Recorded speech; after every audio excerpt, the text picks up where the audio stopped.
पड़ गया। किसी ने कहा नहीं नहीं महाराज, ये चंद्रमा और जहर ये दोनों समुद्र से उत्पन्न हुए हैं। जैसे अभी प्रकरण हुआ था कि लक्ष्मी सागर से उत्पन्न हुई समुद्र मंथन के स्वर, उसी समुद्र मंथन में 14 रत्न निकले, उसमें से चंद्रमा भी निकले, उसमें जहर भी निकला जी। तो कहा कि ये जो चंद्रमा है और ये जो जहर है ये दोनों भाई हुए, भाई बहन जो भी।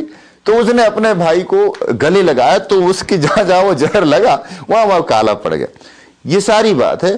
फिर अंत में हनुमान जी से पूछा कि हनुमान आप बताइए। तो हनुमान ने कहा, कह हनुमंत सुनहु प्रभु, शशि तुम्हार निज दास प्रिय दास, तब मूर्ति विधु उर्वशत सोई श्यामता आभास। हनुमान जी ने कहा कि महाराज मेरा मत यह है, और यही परम सत्य है। हनुमान कहते हैं कि महाराज ये जो चंद्रमा है आपका बहुत प्यारा भक्त है, प्रिय दास है, और यह आपका चिंतन सदैव करता है। तो आप श्याम हैं और आपकी ही मूर्ति चंद्रमा ने अपने हृदय में बसा रखी है, इसीलिए वो जो श्यामता है वो चंद्रमा में किसी और वजह से नहीं है, वो आप हैं वहां पर। तो चंद्रमा एक है और स्थान एक है जहां से वो सब चंद्रमा को देख रहे हैं, पर व्यक्ति अलग अलग हैं, और जिसकी मानसिकता में जो कुछ है वो चंद्रमा में उन्हें दिखाई पड़ता है। तो उसी तरह से हमारी अंतर मन की स्थिति क्या है, उस हिसाब से हम सारे जगत को देख लेते हैं। यदि मन प्रफुल्ल, वो कहते हैं हमारे यहाँ के मन चंगा कटौती में गंगा। तो बड़ी ऐसा कहते हैं कि अगर बैंक बैलेंस ठीक है तो मन चंगा रहता है। पता नहीं ये बात हमेशा सही होती हो या नहीं होती हो, मगर कई लोग ऐसा मानते हैं कि भाई पैसा है तो मन। ये सबके लिए बिल्कुल प्रभावित नहीं है। बैंक बैलेंस होने से मन चंगा होगा।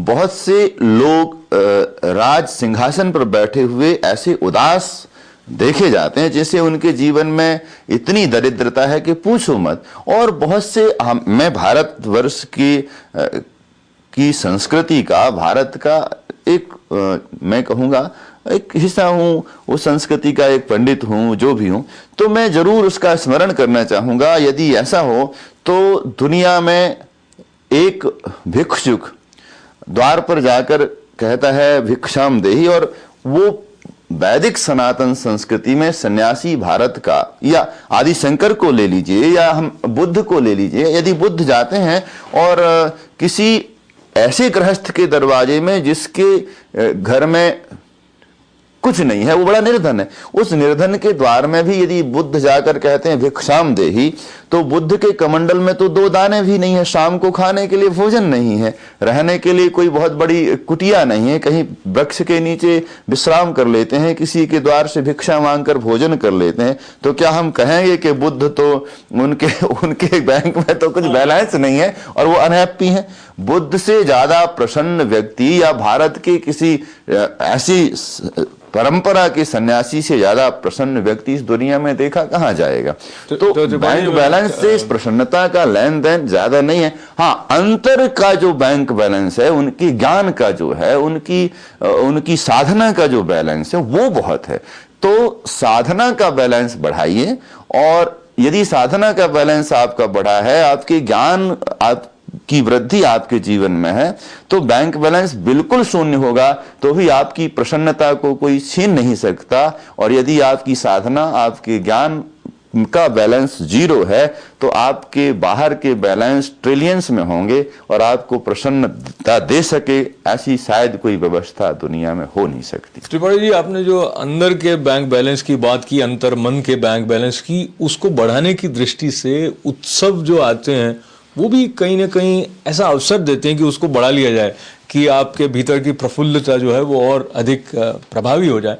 उस दृष्टि से जो दीप पर्व है जो आता है और चला जाता है, पर हम उस दिन क्या करें, इसके संबंध में आप कुछ संकेत दें। अगर कोई पंडित आ सकें, साथ पूजा करें, ऐसा अवकाश नहीं है, समय नहीं है, और भी कई कारण हो सकते हैं, मतलब हम घर बैठ के क्या कर सकते हैं? ऐसा है कि अब वही समस्या एक सबसे बड़ी समस्या है। पिछले दिनों मैं एक बात किसी एक सभा में कह रहा था, समय मुझे लगता है शायद ज्यादा नहीं होगा, पर फिर भी मैं वो छोटी सी एक स्टोरी कह देना चाहूंगा। वो ये है, एक बूढ़ी माता ने बगीचा लगाया और वो बगीचा बहुत सुंदर है, बहुत फूल खिले हैं, बहुत फल लगे हैं, नाना किस्म के पेड़ हैं, और वो बगीचा बड़ा सुहावना है, उपवन है, बड़े अशांत व्यक्ति भी आते हैं, उन्हें प्रफुल्लता हो जाती है उसकी सुंदरता, उसकी खुशबू से। माता बीमार हुई, उसका पोता है, बड़ा यंग है, तो माता ने कहा कि बगीचे की देख रेख करना, इसकी सिंचाई करना, पेड़ों को पानी देते रहना, मैं बीमार। तो 2 हफ्ते तक माता बुखार में बिस्तर पर रही। पोता सुबह से बगीचे में घुसता और शाम को निकलता, लोग उसके पास आते, बूढ़ी माँ के पास, कहते माँ तेरा जो पोता है बड़ी मेहनत करता है। माँ बड़ी प्रसन्न होती, उसको लगता है कि जब बूढ़ी मैं इस बगीचे को इतना अच्छा सजा संवार कर रख सकी, तो ये तो यंग है, ये तो बहुत मेहनत करता है, इस बगीचे में और 4 चांद लग जाएंगे। हुआ ये 15 दिन बाद जब बूढ़ी माता बगीचे में गई, बगीचा उजड़ चुका था, पेड़ कुम्हला गए थे, फूल गायब थे, समझ। तो उसने कहा तूने किया क्या? उसने कहा मैंने क्या किया, मैं रोज पेड़ों को पानी देता था। कहाँ पानी देता था? इनके पत्तों में पानी छिड़कता था, स्प्रे करता था, धूल पोंछ देता था, झाड़ू लगा देता था। बूढ़ी माता ने कहा बेटा, पेड़ों के पत्तों में पानी, फूलों में स्प्रे करने से फूल नहीं सुंदर होते, तुझे पेड़ की जड़ में पानी डालना चाहिए था।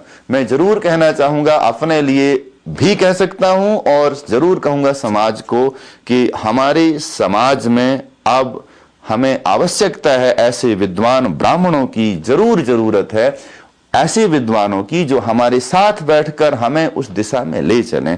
हम उत्सव के दिन हो, पर्व के दिन हो, या हमारे कोई और अनुष्ठान हो, हमारे पास सचमुच ही अब विद्वानों की कमी हो चुकी है जो हमें मार्गदर्शन दे सकें। हमारे पास संतों की कमी हो गई है जो हमें मार्गदर्शन दे सकें। तो यह एक विडंबना है और इसके लिए समाज को जरूर सोचना चाहिए। अब हुआ क्या है कि हम पत्तों में पानी डाल रहे हैं, पेड़ में पानी डालना भूल चुके।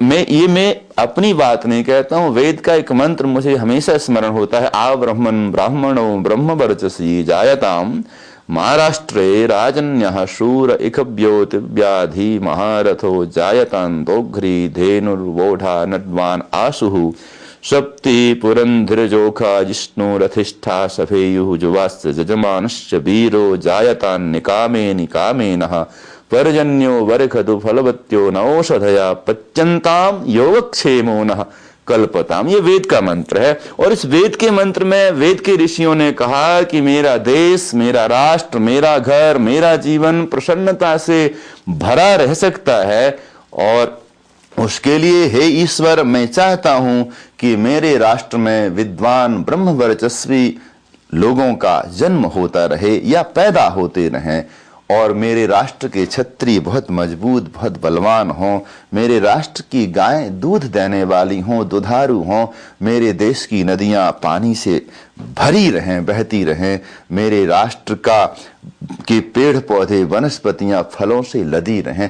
ये मंगल कामना वेद के मंत्र में की गई है। तो मैं इस मंगल कामना के साथ जरूर कहूंगा, वह समाज जरूर दुखी होगा जिस समाज में चिंतक लोग नहीं होंगे, विचारक लोग नहीं होंगे, विद्वान लोग नहीं होंगे, और वह हालत मुझे लगता है मेरे समाज की हो रही है। इसलिए हम दीप जलाएं, यदि संभव हो तो ऐसे विद्वानों के साथ बैठकर वो हमें मार्गदर्शन करें, हमें श्री सूक्त के पाठ के सहित भगवान का पूजन करते हुए वो कर सकें।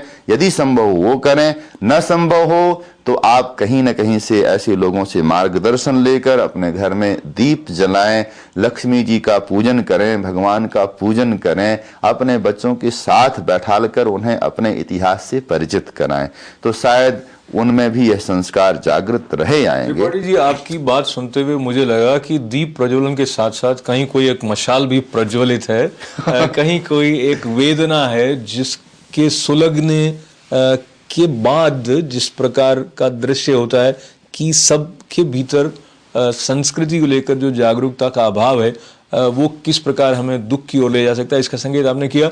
पर इस बात को आगे नहीं बढ़ाते हुए, फिलहाल समय की सीमा को देखते हुए, जब दीप पर्व की बात आती है तो हम अच्छी अच्छी बातें कर रहे थे, सबको मंगल कहना चाहते हैं, जो कुछ ऐसा है जिसको लेकर कहीं कुछ कमी है तो हम उस वक्त उस पर ध्यान नहीं देके ये सोचते हैं कि चलो अच्छा हो जाएगा। मगर जो बात आपने कही वो चिंतनीय है, उससे इनकार नहीं किया जा सकता है। फिर भी तो श्री सूक्त के किसी सूक्त का कोई संदर्भ लेते हुए यदि आप कुछ आशीर्वचन जैसी बात जरूर कहूंगा। यासा पद्मासनस्था विपुल कटितटी पद्मपत्रायताक्षी गंभीरावर्तनाभिस्तन भरणमिता शुभ्रवस्त्रोत्तरीया लक्ष्मीर दिव्यैर गजेन्द्रैर मणिगण खचितैः स्नापिता हेमकुंभैः नित्यं सा पद्महस्ता वसतु मम गृहे सर्वमांगल्ययुक्ता सिद्धलक्ष्मीर मोक्षलक्ष्मी जयलक्ष्मी सरस्वती श्रीलक्ष्मी वरलक्ष्मी प्रसन्ना मम सर्वदा। कि मेरे जीवन में सिद्धलक्ष्मी, मोक्षलक्ष्मी, जयलक्ष्मी और सरस्वती भी लक्ष्मी, सरस्वती, ये सब लक्ष्मियों की कृपा हो। मैं ज्ञानवान भी हूँ, मैं ज्ञानियों का साथ करने वाला हूँ, मैं धनवान भी हूँ, मैं जयवान भी हूँ, मैं श्रीवान हूँ, मैं यशस्वी हूँ। सिर्फ धन के ठीकरे ही लक्ष्मी नहीं है। इसलिए श्री सूक्तम में कहा सिद्ध लक्ष्मी, सिद्धि, सिद्धस्त हो जाऊं मैं, मेरी वाक सिद्धि मुझे प्राप्त हो जाए, उसके लिए मैं साधना करूं। सिद्ध लक्ष्मी, मोक्ष को भी लक्ष्मी कहा कि मैं ऐसा कुछ जीवन जीऊं कि मेरा मोक्ष भी हो, वह लक्ष्मी है। जय लक्ष्मी, सरस्वती, श्री लक्ष्मी, वरलक्ष्मी, प्रसन्नता मम सर्वदा। मुझ पर ये सब लक्ष्मियां सिद्ध हों और मुझ पर उनकी कृपा हो, सबके जीवन में बहुत आनंद हो। और मेरी शुभ कामना, मंगल कामना आप सबके लिए कि आपके जीवन में सब प्रकार से लक्ष्मी की कृपा बरसे, भगवान श्री राघव की कृपा बरसे और समस्त देवताओं की कृपा बरसती रहे। सिर्फ दीपावली का एक दिन ही नहीं, अमावस की अंधेरी रात में ही दिया आपके यहाँ न जले। संपूर्ण दिवस, संपूर्ण वर्ष, संपूर्ण जीवन सबका आनंदित हो और एक दिन ही मिठाई की मिठास न रहे, संपूर्ण जीवन माधुर्यता से भरा रहे। इन्हीं शुभकामनाओं के साथ मैं आप सबको बधाई देना चाहता हूं दिवाली की, दीपोत्सव के पर्व की, और मंगलमय दिवाली सबके लिए हो। हम अपनी भाषा के शब्द भी भूल रहे हैं, हैप्पी हैप्पी हैप्पी तो सब जान दें, पर मैं कहूँगा मंगलमय हो दिवाली और शुभता से भरी हो दिवाली, शुभ दीपावली, मंगलमय दीपावली, और उसके बाद कहूँगा हैप्पी दीपावली।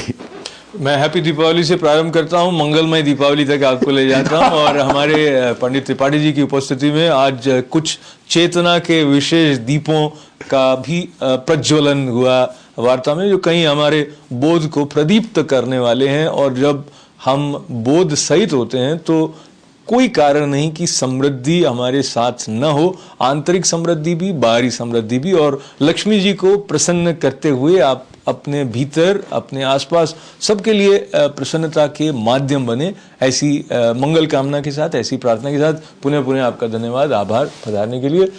दीपोत्सव की मंगल कामनाओं के साथ अशोक व्यास का नमस्कार।